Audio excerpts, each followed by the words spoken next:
Today we're going to work with fallacies, using the idea of sound reasoning by defining and giving examples of what fallacies could be.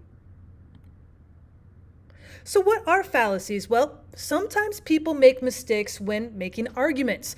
We call these mistakes fallacies.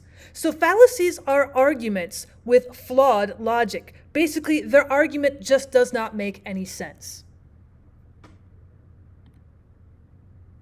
Well, let's give an example. When the fuel light goes on in my car, I soon run out of gas. Therefore, the fuel light causes my car to run out of gas. Well, that doesn't make any sense. It's not the low fuel light that actually causes my car to run out of gas. So when we take a look at this fallacy example, when the fuel light goes on, that's supposed to be a reminder that the car is going to run out of gas. So here we do have an argument, but the example or the evidence that you give is incorrect. So that would be a fallacy. So let's go look deeper into 3 different types of fallacies. So there's 3 different types. There's actually 8 different types, but the 3 that I'm going to look at today are circular reasoning, a red herring, and a slippery slope. The first one, circular reasoning.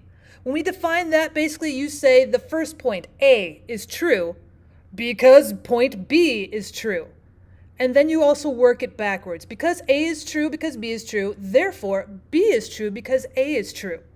So you're thinking that your point that you're making, you can work both forwards and backwards. For example, everyone loves Rebecca because she is so popular.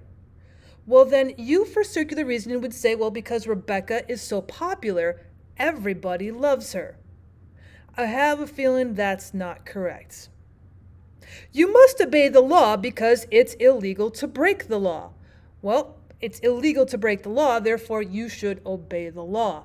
Again, when we look at the ideas of the arguments being stated are technically correct, but with circular reasoning, you don't have a specific evidence. There is nothing that is specified that can work in both points A and point B. One way is working correctly, but if you go back, B is true because A is true, that is incorrect. It does not work by moving in a circle.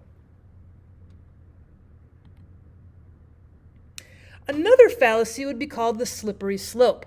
So this is an argument that one event caused another, but you have no evidence of causation whatsoever.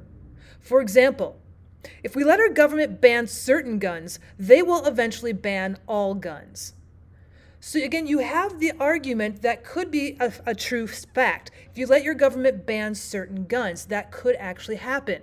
But you have no evidence of cause for your second part of your argument. They will eventually ban all guns. Another example. You must let me go to the party this weekend. If I don't go, my friends will think I'm a complete loser, and then they'll dump me and I will be forever alone.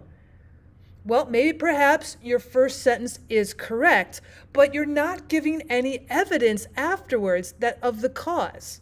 You must let me go to the party this weekend. There's your argument.